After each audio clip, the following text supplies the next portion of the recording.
Akka waltan hordoftoota walloo global media sagantaa keenya kan hatattamaadha. Eegalleerraa wanni hatattamatti eegalleef dirree hintaan irratti dabarsaa jirra. Sababiin isaatis rakkina amma biyya keessa deemaa jiru qeeroo walloo yaadachiisuudhaaf garuu boodarratti yoo isaanii danda'ame ijoolleen faraafaan seenanii isinii dhaamuun ni mala. Haalli biyya keessatti deemaa jiru haala rakkisaadha. Qeeroon biyya keenya qeeroo walloo of eeguu qabdanii haalli deemaa jiru waan nama raffisaatiin miti. Of eeggannoo akka gootaniif gadiinis oliinis haalli Finfinnee keessatti deemaa jiru xiqqoo haala rakkisaadha. Saniif of eeggannoo cimaa itoo qaban lolli asirratti eegalame hin beektanii ummanni maal maqaan isaa suni gumaa kafalachuu sun yoo jiraate hin beekamu yoo eegalan hin beekamu warra harka isaanii jiru dhiifnee warri ala jirtan qeeroon keenya kan bahal jirtan kan dhiyaa jirtan keessa naannaa kamiseetti of eeguu qabdanii hidhannoo keessan jajjabeeffadhaa galaa keessan gugguduuffadhaa.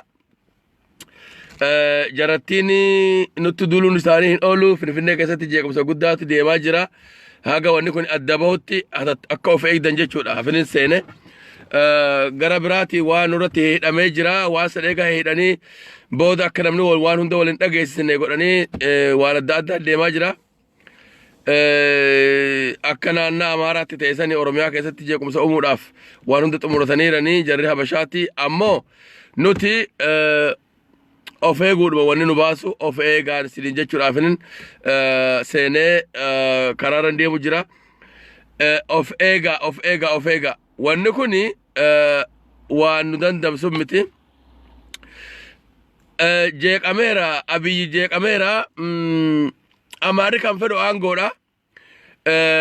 Inni sossobuudhaanis biyyatti waan taatu dhugaa itti himee sin bushina jedhanii caccabsee bushuu yoo hin tahin akka amma inni godhu kanaan har'as waan Amaarri fedhu har'a waan tokko godhe ammas waan biraa gaafatu yoo waan takkaa godhe ammas kan biraa gaafatu ammas waan tokko kan biraa gaafatu yoo bukkee itti deeme siif fudhanne saniif dhugaa itti himne caccabsinee bulchuu irratti yoo walii galame yoo waliin galamne nuti akka wallootti qeeroo walloo mudhii keessan shat godhaa hidhadhaa. Hidhannoo keessan jabeeffadhaa galaa keessan guduuffadhaa yookaan immoo qoonqoo jechuudha. Dahannoo qotadhaa tarsimoo lolaa tolfadhaa bishaan maal kokopheeffadhaa jechuudha. Diinis loluun isaan oolu dhakaa tokko targii lamaaf akka jedhamu sanarratti akka fayyadamtaniif jechuudha. Viidiyoo kana ni naqaa boodarratti ni naqaa garuu waliif daddabarsaa farhaffaan seenanii isin hubachisanii jeequmsi Finfinnee keessatti ni jira jedhama. Waan san adda nuun baane garuu of eegaa jechuudhaaf waan biraaf miti of eegaa. Warri kaabineedhaa isin sossobee akka isin lammata nama hin taane seenaa walloo monyuuma jenii jira isin godhuuf deemanii jechuudha. Warra kaabinee hin dhaggeeffatinaadha. Of eegaa. Karaa daangaa afaan warra jirtanis warri daangaa afaan Amaaraarra jirtanis marxifadhaatii of eegaa jechuudha. Warra amma maal kuni warra hidhii babbanu kan afaan hin dhaggeeffatina. Ilaala Oromoo ta'e kan diinaa wajjin dalagu jira afaan hin ilaalina. Oromoo ta'e kan maal kuni jadduu dhaabatu jira jechuudha. Yoo Oromoon cabde walumaan Oromoo cabsuuf yoo Amaarri injifate immoo yoo Amaarri cabe immoo Oromoo fakkaachuuf walakkaa warra dhaabatu jira jechuudha. Yookaan diinan miti yookaan firan miti. Saniif yaa jallawwan kabajamoota Oromoota. Keessaatuu qeeroo walloo. Ilaala gamnummaa waan isin hin baasu. Esoo gamnummaa nama baase maqaa isaanii dhahuu gosa tokko baasa ture warra kan daaddeemu tokko. Sun isaan hin baafne boo'icharraa hin dandamanne jechuudha. Boo'aatuma jirra. Ollaan yoo gubate manni keessa ilma gubataa jechuudha. Maaliif? Wanni ibidda san dhaamsu hin jiraanne. Wanni ibidda san dhaamsu maali? Hidhannoo jabeeffachuu. Humna ta'anii mul'achuu. Yeroo humna taatan qofa diinni dhufee isin dubbisaa jechuudha. Waa isinii kennuufis, waa isinirraa fudhachuufis tolaan. Karaa nagaatii isin gaafata akka ambaachuu dhufee mimmaan buusisan. Yoo immoo jala jilbiiffattan mataarra isin ijjate jechuudha. Habashaa kabajaa hin beektu. Yaa Oromoo.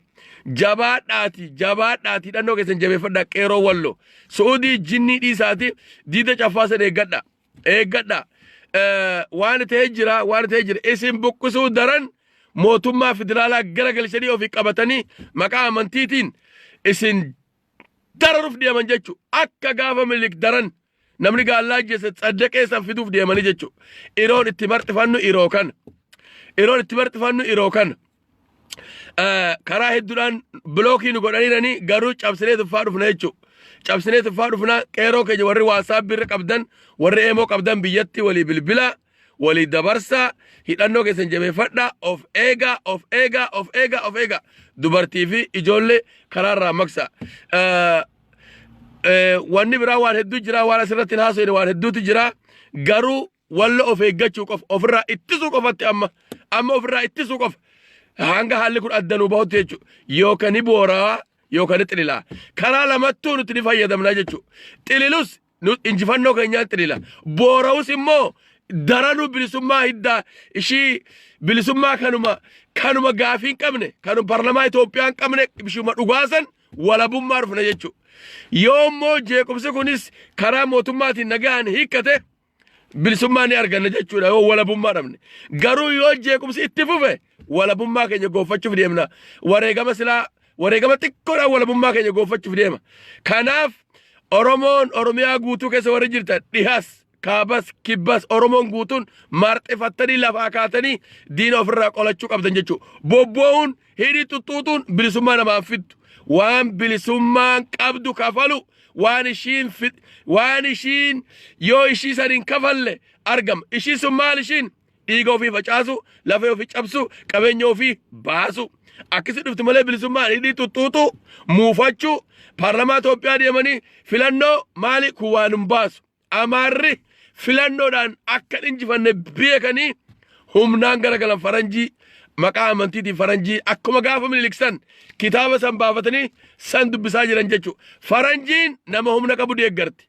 Mukatti cabsina jara kana qeeroo walloo jabaadhaa carraa lama yoo heddummaatti yoo baay'atte immoo yoo hedduu baay'atte immoo sadii isin barbaachisa.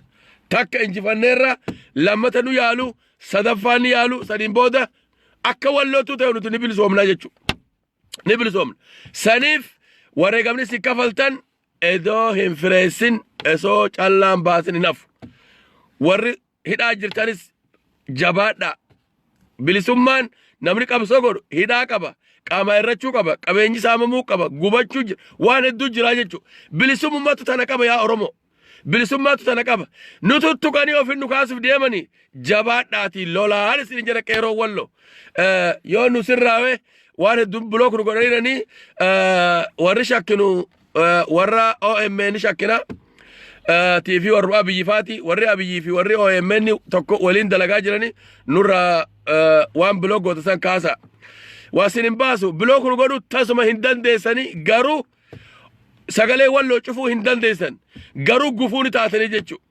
Isin kadhannaa Juhaarfaan warri diinagdee Oromoo harkaa qabdan dhiifama nu godha. Akka namaa san nuti waasin hin kobannu garuu dhugaa isinitti himnaa jechuudha. Dhugaa isinitti himnaa waa'een Oromoon gaafiin Oromoo qabu Oromoon Itoophiyaa tanas bulchu yoo hin taane ofii of bulchu kana malee abaddan saba xixiqqaa saba akka Amaaraa hundee hin qabne saba xixiqqaa kana jala Oromoon lamata ilmu hin bulu.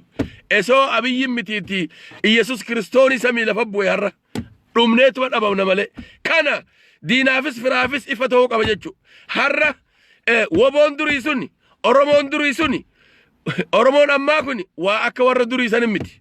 Magdishoo watti qawweetti dhugaafne Magdishoo deemanii yookaan Sudaan seenanii sanbira kunneerra har'a ijoolleen qubee generation sanbira kutteetti kan gara Magdishoottis gara Sudaanittis dheessine kan akkanaatti guddisuudhaaf. Kanaaf jabaadhaati ofirraa lola yaa qeeroo walloo keessaatu qeeroo walloo dhiha warri jirtan warri kibba jirtan jabaadhaa. Ishii tana waa'ee qabsoo keessaa qooda qabnuuf waa'ee qabsoo dubbanna. Garuu biyya keessanis hin dagitinaati qabsoo itti shidaa. Abiy Ahmad Juhaar isaan lammaaf irratti xiyyeeffatan garuuti wanni isinii dhaabnu walakkaan dhaabatina. Dhugaa jiru diinatti himaatii ni bulchina. Abiy Ahmad maa nugusummaan bulchina akka warra Saudii sanitti nuti dhimma aangoo qabnu garuu mirga sharafamne mirga saba Oromoo diinaaf kennu tana hin hayyamnu. Abadan Minilik safaariin Oromoo bulchitee gibira nu kafalsiistu gibira dammaa isaanii san jechuudha. bofni lama nama niddu jira jaarraa abbaa gadaa kanaafuu abiy wareegamtus wareegame malee warra jaartii keetii kana hin karkarsin dhugaa jirtu tiimi bulshina walaa makkalaakayaadha walaa jinni wanni si baasu hin jiru yoo oromootti nirkatin ummata oromoo cinaa dhaabadhuutiin loli haalli jiru haala rakkisa yoo lubbuun jiraattuuti garuu abiy kokkee qabanirani warri waldaa kiristaanaati qeesonni keenya warri oromiyaadha ammoo warri tuulama keessa jirtan itti shida yoo isin qeesii habashaa tana gondaritti hin galchine isin qeesummaa keessanitti amannu jechu amantii sanitti illee amantanii kijibdani saniif yoo isin qeesii hin taane bahizbaayi bircaa yoo isin qeesii hin taane qeesummaan isinitti amantan sunu qeesii sobaati jechu yoo isin itti gaafatamaa qeesii ortodoksii Itoophiyaa hin taane isin waan jirtan duutaniirtanii amantii sanitti isin amantan jechu ni kijibdani saniif aangoo ishii qeesii ortodoksii sanis itti shida haqas qabdan mirgas qabdanii jechu mirga ishii gandaatis ishii mootummaatis abiyyifaan sossobuu dhiiftanii dhugaa itti hima ila waa'ee Gondar itti haasoyte waa'ee Tigraay itti haasoyte waa'ee Walloos bar waan nu gootan ummata Jimma dhufee Walloo irraa baqatee amantii kanas waan hunda abiyyi cinaa deddeemee itti himeera hin fudhatan isaan uleetti amanan jechu yoo isaan cabsine qofa Tigreen muka isootti cabsine isaan jilbiifatanii ishi geetaa'ee jiranii jechu Tigreen miliyoona 5 ta'an abiyyi ummata miliyoona 60 qabattee Amaara hin kadhatin aboo sifaana jirti woboon daggalaallee sifaana jirti makkalaakaa kee kanallee hin amanin kora bittinneessaa ofitti hirkisadhuuti ofitti barsibboo makkalaakaa kana namni nyaateetti si ajjeesaati Amaarri maallaqa qaba maallaqa gibiraa san bar Oromoon takkaa fudhanne guurratanii Ameerikaa galaniirani kaan saayintistii jira saniifuu abiyyi kora bittinneessaa qofa ofitti marsi kora bittinneessaa warra Oromoo ta'e keessatti makaati ofitti maksaa jechu akka ambaachoo faasan akkasin goone piliis maqaa keenya bada maqaa Oromootutu bada nuti abiyyoo du'e abiyyi miliyoona jira garuu maqaa Oromootu bada maqaa tanaaf jecha du'uu qabna jechu Oromoo saniif asirratti dhaabaanii qeeroo Walloo ani kanis seene qeeroo Wallootii fi akka dagattanii dhaamne sareen nutti ficaa jirti shanyii sareetti shareen altatuni qeeroo Walloo akka dagattanii diinni lafatti isin hin qabne of eeggadha ani qeeroo Wallootiif seene jechu of eeggadha korri bittinneessaa Oromiyaa immoo masaraa Minilik eega masaraan sun waa kan Minilik miti masaraa Xaayituu Buxulu Walee masaraa sun kan warra Wallooti masaraa Finfinnee san nu eegaa qeeroon jiddugaleessaa jirtanii fi woboon jiddugaleessa jirtanis korri bittinneessaatis piliis Amaarri deebi'ee qabatee uummanni nutti kofliin yaabooti tiisa taane damma ta'uu yaala kanniisa ta'uu yaalaadha injifannoo kan uummata Oromooti asirratti dhaabaa nagaarra naa oola galgalatti waan adda cuufatanii faraaffaadhoo isin dhufan ilaalla yookaan anummaanuu galgalatti nan deebi'aa amma kun oduu hatattamaatiif seenee nagaatti oola.